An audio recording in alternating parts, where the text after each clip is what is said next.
ہیں۔ ان کے علاوہ ہمارے ساتھ موجود ہیں مفتی اقبال نقشبندی صاحب۔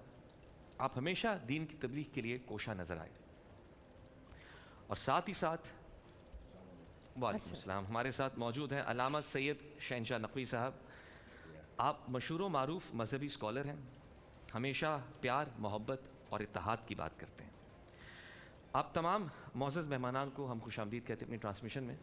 اس سے پہلے کہ گفتگو کا سلسلہ آگے بڑھائیں، ہماری ٹیم نے ایک پیکج تیار کیا ہے آج کے موضوع کے حوالے سے، پہلے وہ دیکھتے ہیں۔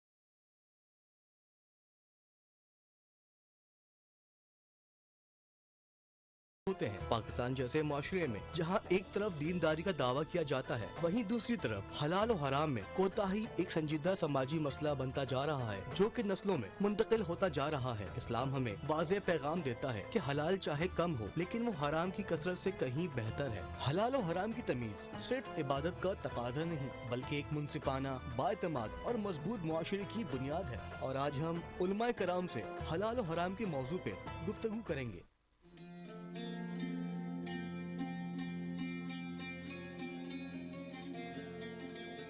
جی ناظرین، آپ لوگوں نے پیکج دیکھا، ہم اسی حرام و حلال کے ڈسکشن کو کنٹینیو کرتے ہیں۔ علامہ صاحب السلام علیکم۔ السلام علیکم مفتی صاحب، السلام علیکم۔ اچھا، ہم بیسکلی کنفیوز ہو جاتے ہیں بہت ساری چیزوں میں، اپنے لائف ڈیسیجنز میں۔ دنیا داری ایک الگ طرز سے چل رہی ہے، اسلام ایک الگ طرح سے ہمیں کچھ سمجھا رہا ہے۔ دنیا داری کے حساب میں ہمیں ایسا لگتا ہے کچھ ڈیسیجنز ہم جلدی کے چکر میں، اپنے فائدے کے چکر میں کچھ ایسے لے لیتے ہیں جو حلال کے قاعدے میں شاید نہیں رہتے۔ تو پلیز آپ اس کے بارے میں تھوڑا سا بتائیے کہ ہمیں زندگی کو کس طریقے سے لے کے چلنا چاہیے کہ ہمارے لائف کے ڈیسیجنز بھی ویسے ہی بیسڈ ہوں جو ہمیں بتایا گیا ہے۔ بسم اللہ الرحمن الرحیم۔ سب سے پہلے تو آپ کا شکریہ کہ آپ نے جس موضوع پر آج کہیے کہ آغاز ماہ مبارک رمضان میں ہی جس موضوع کو عنوان قرار دیا، میں سمجھتا ہوں کہ شاید یہ 85 مسائل کا اس میں حل بھی ہے، اور یہی 85 مسائل کا سبب بھی ہے، یعنی حرام، بلکہ 85 تو شاید میں نے کم کہہ دیے، شاید سارے مسائل کا، پوری زندگی کا مجھے ایسا لگتا ہے۔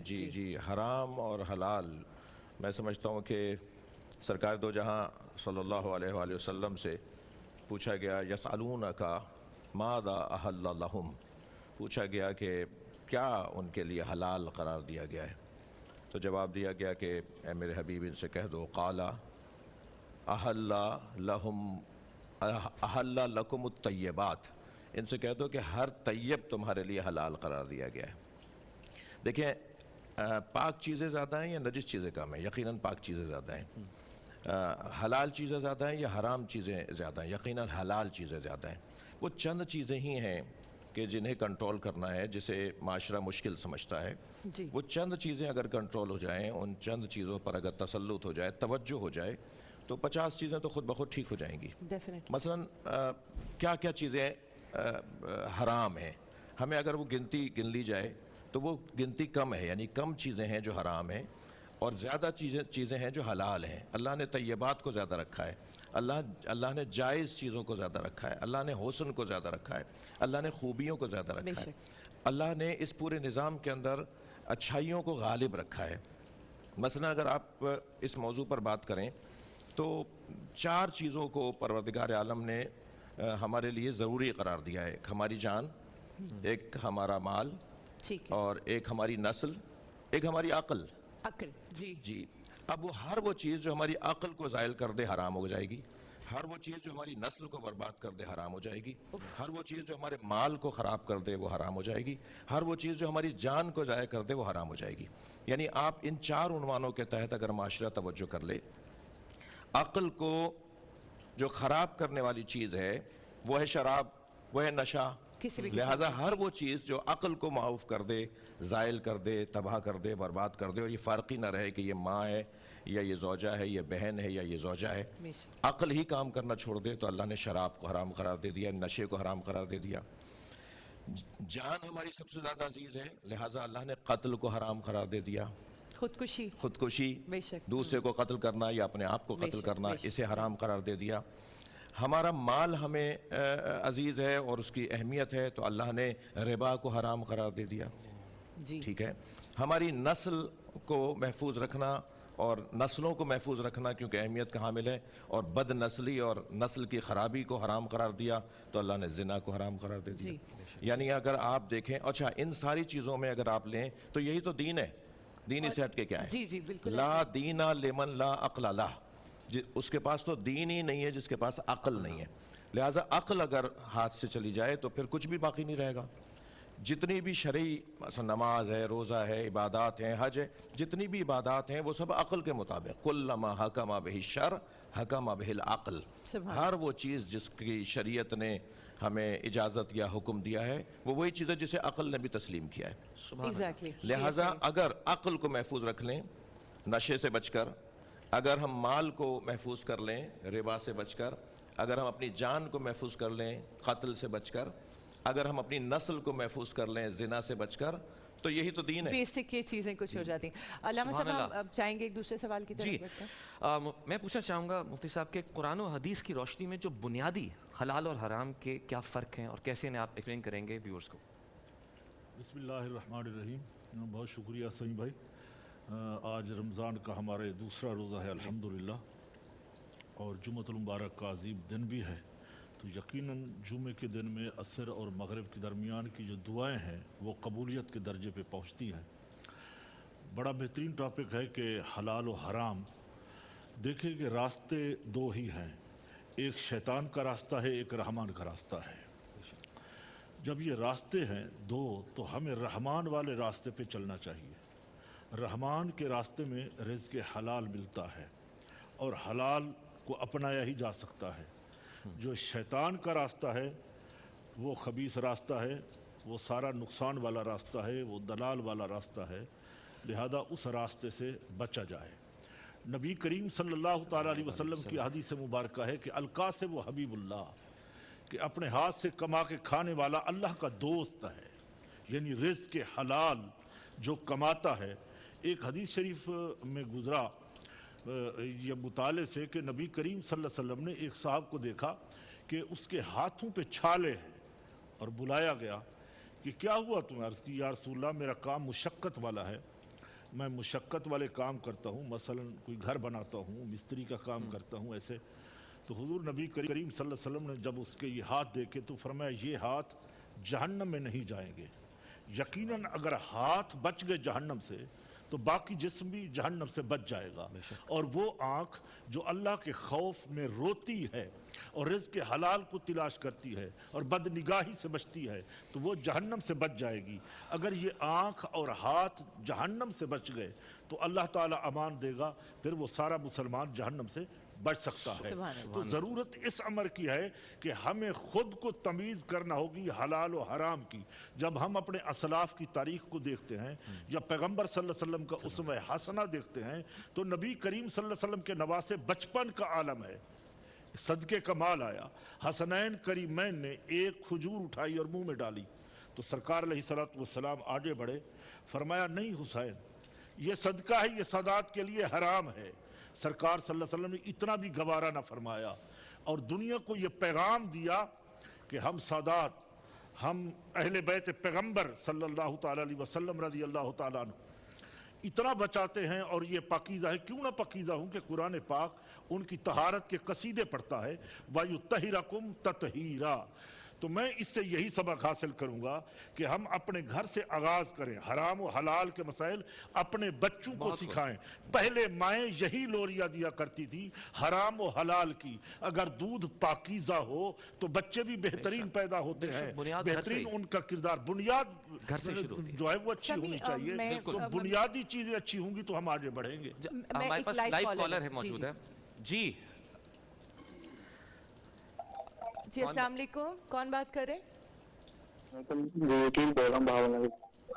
अस्सलाम वालेकुम भाई। वालेकुम सलाम। क्या वकील नाम है बोल रहा हूँ भाई आपका? भावनगर। आपका नाम क्या है भाई? मेरा मेरा सवाल ये है, जो ट्रेडिंग से हम पैसे कमाते हैं वो हलाल होते हैं या हराम होते हैं? कौन से कौन से पैसे? पैसे भाई? एक बार ट्रेडिंग ऑनलाइन। आप अपने टीवी की आवाज जरा आहिस्ता करें ताकि आपकी आवाज हमें साफ सुनाई दे। जी जी। सवाल एक बार दोहरा दें भाई। जी मैं पूछ रहा हूँ, जो ट्रेडिंग से हम पैसे कमाते हैं वो हलाल होते हैं? ट्रेडिंग से Okay, that's okay. good question। जी जी जी थैंक यू। मैं आपका सवाल जी आप सवाल है कि ट्रेडिंग जो बहुत ट्रेंड में है, अच्छा, ट्रेडिंग देखिए, हर कोई हाँ। हिबा जो आप बात करते हैं फॉरेन अमीर बनने का, जी तो जी जी, ट्रेडिंग और में इसमें काफी बहुत लोग सारी चीजें आ जाती हैं नुकसानात भी होते ट्रेडिंग हैं। में। लोग कंप्यूटर से अपने घर से, कुछ खवातीन भी कर रही हैं, मैंने देखा है ट्रेडिंग का काम, और बाकायदा बड़े पैमाने पे भी हो रहा है। तो ये क्या हलाल है कि नहीं? ये बड़ा वैसे Good अच्छा question, क्वेश्चन है। अच्छा सवाल मुझे पूछा भी आपने। शौक आया था वैसे ये करने बल्कि का। आप लोग भी राय जानना चाहेंगे। जी मुफ्ती साहब पहले बहुत बताइए। शुक्रिया आपका जी। फॉरेक्स ट्रेडिंग के हवाले से या मुख्तलिफ़ किस्म की, बेसिकली ट्रेडिंग का मतलब ये है कि आप एक चीज़ को आगे पहुंचा रहे हैं, ट्रेड कर रहे हैं। तो इसकी मुख्तलिफ़ किस्में हैं। अगर हम ये देखें कि उसमें किसी को नुकसान नहीं पहुंचाया जा रहा है, तो बुनियादी तौर पर ये चीज़ जायज़ है। फॉरेक्स ट्रेडिंग जो है उसके अंदर कोई ऐसी ख़राबी नहीं है। अगर ये कि वो हलाल और हराम इस तमाम नुक्ता नज़र से रखते हुए, सामने रखते हुए, अच्छा मुफ्ती साहब, बुनियादी तौर पर सॉरी आपको इंटरप्ट कर रही हूँ, ये पैसों की ट्रेडिंग का मामला है इसमें। बेसिकली आप यहाँ से करेंसी उठा के वहाँ करना, वो वाला ट्रेडिंग है ना? अगर उसमें मुल्की कवानीन को सामने रखा, मुल्की कवानीन को It is सामने money, रखा गया it's है, not things. आपके मुल्क के कवानीन के मुताबिक अगर है, आप उस पर मुल्क में कोई पाबंदी नहीं है, तो वो तमाम चीज़ें सामने रखते हुए अगर एक मामला किया जाए जिसमें किसी को धोखा ना हो, शरीयत का बुनियादी उसूल है ला दरारा वला दिरारा, न खुद नुकसान उठाना है न किसी और को को नुकसान पहुंचाना देना है। है। बिल्कुल। अगर ये तमाम सूरत हाल सामने हो तो हर चीज़ जायज़ है, हर काम जायज़ है, हर बिजनेस जायज़ है। कुरान मजीद में है या अय्युहन्नासु कुलू मिम्मा फिल अर्दि हलालन तय्यबा मिन तय्यबात, तुम खाओ ज़मीन में से जो कुछ भी है, जो हलाल चीज़ें हैं, आज तो तय्यब भी चीज़ें आयत भी ये हैं, पढ़ी। पाकीज़ा चीज़ों को तुम खाओ, उसमें मना नहीं है। पाकीज़ा क्या चीज़ें हैं? जो इंसान को, जो अल्लाह सुब्हानहू व तआला ने हराम नहीं करार दी हैं। जी जी हमारे पास एक और कॉलर मौजूद है। अस्सलाम वालेकुम। जी वालेकुम सलाम, मैं रुकैया बात कर रही हूँ जी रुकैया। कराची से। मेरा एक सवाल है अल्लामा शहनशाह नकवी से। जी जी जी प्लीज कीजिए। सवाल मेरा ये है कि गुनाह और हराम में फ़र्क क्या है? गुनाह और हराम में फ़र्क क्या है? जैसे अगर हम नमाज नहीं पढ़ते तो ठीक हमें है। गुनाह मिल जाएगा, लेकिन ये हराम होगा या ये गुनाह होगा? बेहतरीन बेहतरीन, very interesting, very interesting. good question. अच्छा एक ज़राफ़त वाला सवाल है।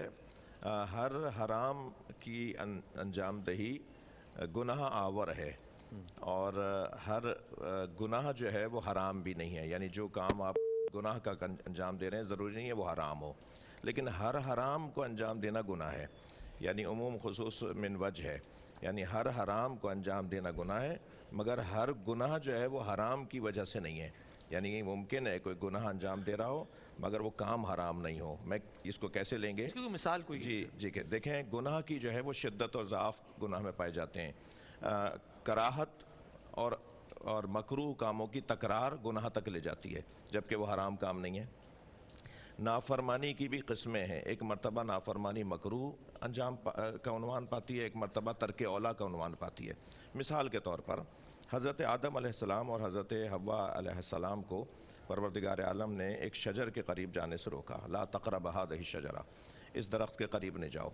तो जब हज़रत आदम और हज़रत हव्वा उस दरख्त के करीब चले गए तो अल्लाह ने हज़रत आदम को कहा फ़असा आदम रब्बहू, आदम ने अपने रब का इस्यान किया। अब यहाँ इस्यान का लफ्ज़ इस्तेमाल हुआ है मगर वो गुनाह नहीं है। अगर गुनाह होता तो हज़रत हव्वा के लिए भी होता, क्योंकि उम्मत में और नबूवत में शरीयत के अंदर कोई फ़र्क नहीं है। यानी नबी और उम्मत, नबी और उसकी उम्मत एक ही हुक्म के अंदर आएंगे। यानी जो अल्लाह ने हराम उम्मत किया था, आपको यहाँ तो आना था, वहाँ आपको एक हफ़्ता रुकना था, अब 3 दिन पहले आ गए ज़मीन पर आप। तो वो जो एक औलवियत को तर्क करने वाली बात, तो हर गुनाह हराम नहीं है मगर हर हराम की अंजामदही गुनाह है। बहुत सारे ऐसे गुनाह हैं, मसलन वालिदैन की नाफरमानी, बाप ने कहा बेटा इधर नहीं बैठो इधर बैठ जाओ, अब वो हराम तो नहीं था मगर बच्चे ने नाफरमानी की, लिहाजा उसको नाफरमानी का गुनाह मिलेगा। अल्लामा साहब माजरत के साथ अगर इजाज़त हो तो अभी हम ब्रेक की तरफ जाना चाहते हैं कि ये आज की गुफ्तगू का टॉपिक ऐसा है कि अभी बहुत से सवाल बहुत मेरे से जहन में भी सवालात हैं, हैं और हिबा बहुत भी हैं, कॉलर्स interesting भी है। कॉल कर जी। रहे हैं। और अल्लामा साहब से गुफ्तगू का सिलसिला जारी था और सवाल बहुत अहम था कि गुनाह और हराम में फ़र्क। जी अल्लामा साहब। जी, बात यही हो रही थी कि हर नाफरमानी गुनाह है, मगर वो हर नाफरमानी हराम नहीं है। वालदैन की नाफरमानी बाज़ औक़ात बहुत ही मामूली सी बात होती है, मगर वो कोई शरई हुक्म इलाही नहीं है, वो कोई कुरान में और हदीस में कोई पैगाम नहीं था, वो वालदैन की ख्वाहिश थी, वालदैन की चाहत थी, उनको पसंद था ये काम अंजाम दें, तो उनकी पसंद के ख़िलाफ़ अगर वो जा रहा है तो वो गुनाह का मुर्तकिब हुआ है, इस्यान का मुर्तकिब हुआ है। और इस्यान अदम इत्यान इताअत को कहा जाता है, यानी आपने अगर इताअत छोड़ दी है तो वो इताअत छोड़ना तो मुस्तहब को छोड़ना भी है और वाजिब को छोड़ना भी है, मगर जो मुस्तहब को छोड़ देता है वो इस्यान का शिकार हो रहा है, लेकिन वो हराम का मुर्तकिब नहीं हुआ।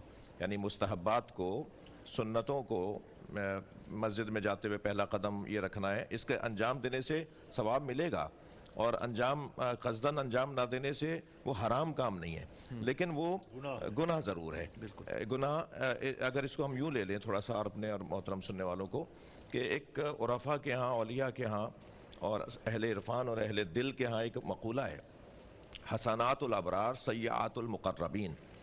नेक लोगों की नेकियां मुक़र्रबीन के गुनाह हैं। मैं इसको दोबारा कहता हूँ, नेक लोगों की नेकियां अल्लाह के मुक़र्रबीन के गुनाह हैं। मसलन नेक आदमी नमाज 5 वक्त की पढ़ रहा है, ये इस नेक लोगों की जो नेकियां हैं वो मुक़र्रबीन इलाही के लिए गुनाह है। ये 5 वक्त पे कैसे रुक गए? नमाज शब कहाँ है तुम्हारी? नमाज शब में रोना कहाँ है तुम्हारा? वो तुम्हारी इबादत का खुजू खुशू कहाँ है? जो जितना मुक़र्रब होता चला जाएगा उसके निस्बत गुनाह का और उसकी निस्बत इस्यान की निस्बत मुख्तलिफ होती चली जाएगी। यानी एक बच्चा वही काम अंजाम दे और वही काम एक समझदार अंजाम दे तो काम तो वही है, लेकिन दोनों की जो अदायगी है, उस काम की अदायगी है, उसके अंदर शिद्दत और ज़ाफ़ पाई जाती है। तो ज़रूरी नहीं है कि कोई काम आप मसलन किसी के लिए गुनाह हो और किसी के लिए वो गुनाह ना हो। यानी ऐसा हो सकता है कि किसी के लिए गुनाह ना हो और किसी के लिए वही चीज़ गुनाह हो, लेकिन हराम सबके लिए हराम है। हराम एक ऐसा कतई फैसला है परवरदिगार आलम का जिसमें कोई दो राय नहीं है। वो नबी के लिए भी वही पैगाम है और नबी की उम्मत के लिए भी वही पैगाम है। बहुत क्लियर डेफिनेशन है। सुभान अल्लाह।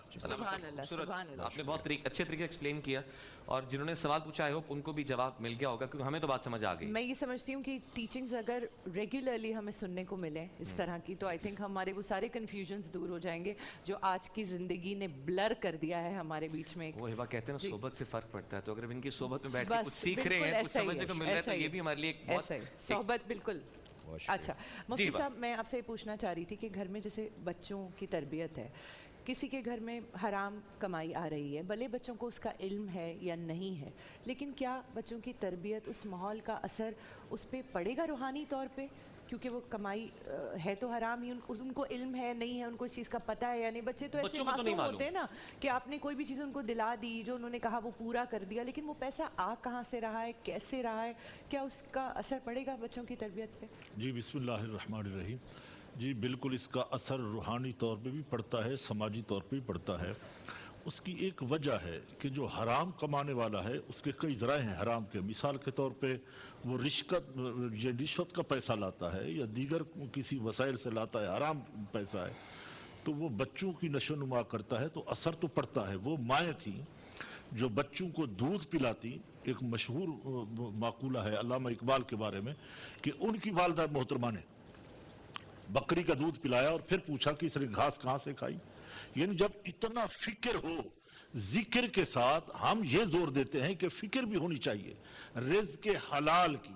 क्योंकि मैं एक जुमला कहना चाहता हूँ, शहनशाह भाई बैठे हैं, हमारे पुराने करम फरमा हैं, तो हम इस दरसगाह के पुराने तलबा भी हैं, साथ ही काम किया है।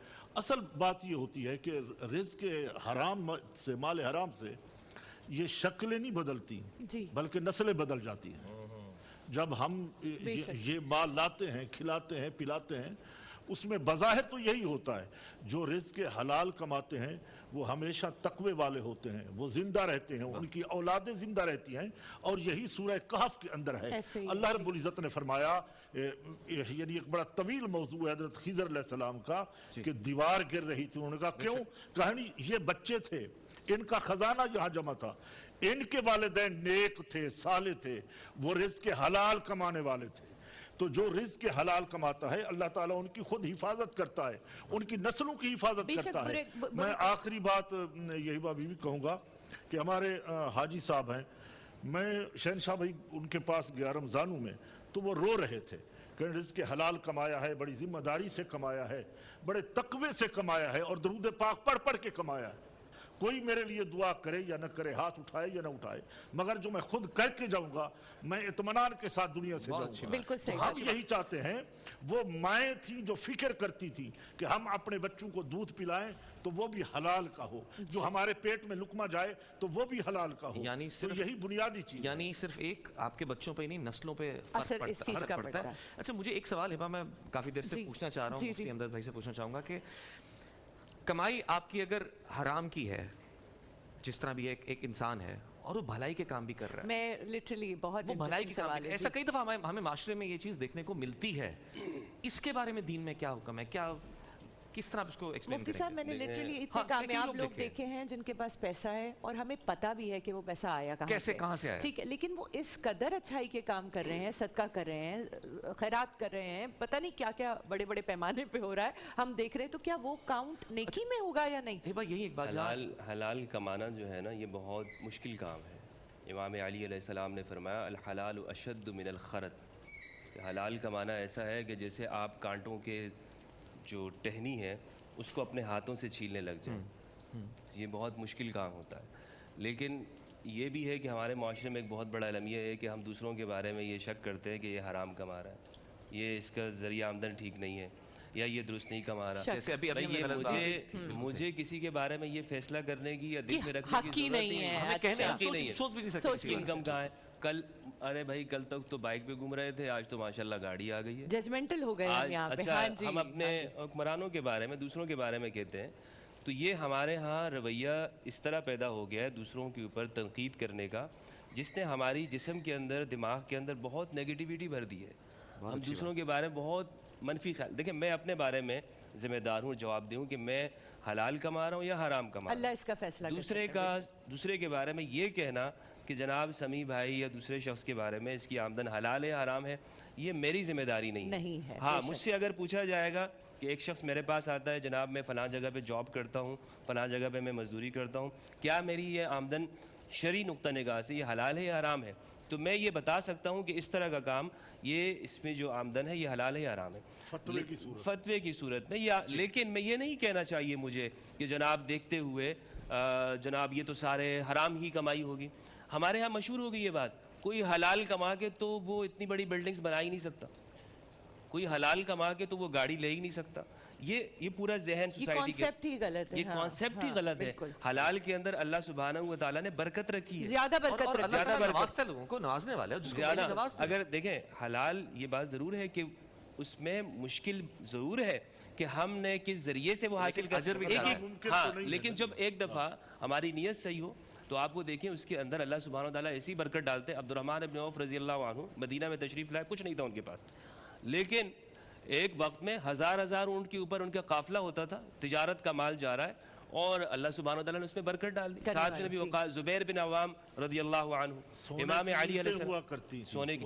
تو یہ کیا ہے کہ حلال جب ہم کمائیں گے, کمانا ہی نہیں ہے حلال, تو پھر ہم یہ کہتے ہیں کوئی حلال کما کے تو امیر بن ہی نہیں سکتا. سلی بھائی میں مولانا کی اور مولانا سے استفادہ کرتے ہوئے کچھ اس میں حصہ ڈالنا چاہوں گا. وہ یہ کہ اس وقت جو ہمارا معاشرہ ہے نا, یہ اگر ہماری یہ والی گفتگو اگر اس طرح سے رہے کہ مفتی صاحب نے جو وہ پہلو بیان فرمایا جو یقیناً کہ ہمارے یہاں بدگمانیاں اور کسی کے لیے سوء ظن کرنا کہ صاحب یہ تو غلط سوچنا, یہ ساری چیزیں اخلاقی طور پہ بھی کمزوری نہیں ہونی چاہیے. لیکن جو اس وقت ہمارے معاشرے کی حالت ہے पाकिस्तान को लेकर के में ना आलमी सतह पर कर रहे हैं ना। जी उसमें अगर हम देखें तो हमें बाकायदा नजर आ रहा है वाज़ेह तौर कि पे करप्शन और सारी चीजें करप्शन नजर आ रही है। हरामखोरी नजर आ रही है। मैं मोटी मोटी सी बातें आपसे अर्ज करता हूँ कि तनख्वाह हम ले रहे हैं सुबह 8 बजे का ऑफिस है और शाम 5 बजे ऑफिस बंद होगा। तनख्वाह हम ले रहे हैं सुबह 8 बजे से जी। 5 बजे तक। ये मौसूफ 11 बजे आते हैं और 3 बजे चले जाते हैं और सारे अपने मुराद इन्हें चाहिए, सारी अपनी नमाज सहूलतें का इन्हें वक्फा चाहिए करके। जी वो नमाज और अच्छा वो भी अल्लाह पे रख के नमाज का वक्फा लिख कर लंबे वक्फे। वो भी अल्लाह पे रख के ये नमाज का वक्फा है। जी जी वो भी अल्लाह पे झूठ बोल के ठीक है। यानी मामूलन जो हो रहा है ना, देखिए हमें जो इस वक्त हमारे माशरे की तबाही और बर्बादी है, अगर उसे हम डिस्कस नहीं करेंगे, उस पर हम बात नहीं करेंगे तो शायद मुझे नसीहत हासिल नहीं हो पाएगी। और इस वक्त सारा हम गम लोगों का यह है कि बस मैं किसी तरह तरक्की कर जाऊं, मैं किसी तरह यही आगे मेरा बढ़ जाऊं। मकसद था, जी, और जी। उसमें आप देखें कि क्या हालात हुए हुए हैं, क्या मसाइल हैं, क्या पेचीदियाँ हैं। मुफ्ती साहब क़िबला और मुफ्ती साहब से भी इस्तिफ़ादा हुआ। ये जो एक लुक़मा है ना, एक लुक़मा माल हराम का एक लुक़मा जो हलक से उतर के शिकम में जाता है, इसका सबसे बड़ा नुकसान ये होता है कि नसीहत सुनने को तैयार नहीं होता ये। इसे हक़ और सच अच्छा नहीं लगता, इसे खूबियों से चिढ़ होने लगती है, इसे बुराइयों से प्यार होने लगता है। करबला के मैदान में इमाम हुसैन अलैहिस्सलाम ने रोज़े आशूर 3 मरतबा खुतबा दिया है। रोज़े आशूर सुबह, दोपहर और अपनी शहादत से पहले। और आखिरी खुतबे में हज़रत ने जो नसीहत फरमाई है उसमें एक अजीब और एक हसीन मंज़र बना। हज़रत फरमाया अम अला शरीयतिन गय्यरतुहा, क्या मैंने कोई शरीयत बदली है? अम अला दिमाइन सबक़तुहा, क्या मैंने कोई खून नहाग बहाया है? अम अला सुन्नतिन बद्दलतुहा, क्या मैंने कोई सुन्नत नबी की तब्दील कर दी है? तो मुझे मारने क्यों आए हो? सुभान अल्लाह। और उसके बाद आपने फरमाया मैं वही हूँ ना जिसके हाथ में जन्नत है, मैं वही हूँ ना जिसके बारे में मेरे नाना ने कहा कि हसन हुसैन जवाना ने जन्नत के सरदार हैं, मैं वही हुसैन हूँ। आखिर तुम्हें मेरा ही सामना करना है महशर में। फिर उसके बाद फरमाते हैं इमाम हुसैन अलैहिस्सलाम कि मुझे पता है मेरी बातों का तुम पे असर नहीं होगा। वो असली नुक्ता था जो मैं आपको बयान करना चाह रहा हूँ इमाम के फरमान से। मुझे मालूम है कि तुम्हें इसलिए असर नहीं होगा कि तुम्हारे शिकम माल हराम से पुर हो चुके हैं। जी जी जी। अल्लामा साहब समी भाई एक इजाफा करना चाहूँ, इमाम अली का एक वाक़या बहुत ज़बरदस्त। आप असल में माजर इस वक्त महफिल ऐसी है जी, जी। कि हमारा तो दिल चाह रहा है कि हम अगले 2 घंटे इसी सेगमेंट पे बात खत्म ही करते ना हो, रहें। ऐसा ही है। लेकिन हमें नॉन स्टॉप कहा जा रहा है, ब्रेक पे जाना है काफी देर से। बस छोटा छोटा हम अगर आप मुख्तसर कुछ मुख्तसर है, मुख्तसर जी, जी, बात जी, है। सुना दीजिए। इमाम अली अलैहिस्सलाम का एक वाक़या, किसी ने उनके पास एक तोहफ़ा लेकर आए, कुछ खाना था, तो इमाम ने पूछा कि ये क्या है? तो इमाम ने उसको कबूल नहीं किया। क्यों? इसलिए कि इमाम जिस जगह पे थे अमीरुल मोमिनीन थे उस वक्त के हुक्मरान, तो ये तासुर न जाए कि कहीं मेरे इस मनसब की वजह से मुझे ये शख्स दे रहा है और उसको रिश्वत समझते हो। तो इमाम ने वहाँ पर एक जुमला कहा, नहजुल बलागा के अंदर है, खुतबा नंबर 215 है गालिबन। फरमाया इमाम ने, खुदा की कसम अगर मुझे अकालीम सबआ की मुझे ये हुक्मरानी दे दी जाए, 7 इकलीम की, और जो कुछ आसमान के नीचे सब कुछ मुझे मैसर आ जाए, और मुझे कहा जाए कि एक चींटी के मुंह में जो ग़िज़ा है वो तो मुझसे छीन लो और उस पर ज़्यादती कर लो, वल्लाह मैं नहीं करूँगा। सुभान दुआ अली करते ऐसे हैं कि आदमी। दुआ करते हैं कि हम सब भी ऐसे ही सोचें। जी। नाज़रीन कल इस पैनल के साथ फिर हाजिर होंगे, मिलते हैं एक छोटे से वक्फे के बाद। देखते रहिए रमज़ान में बोल।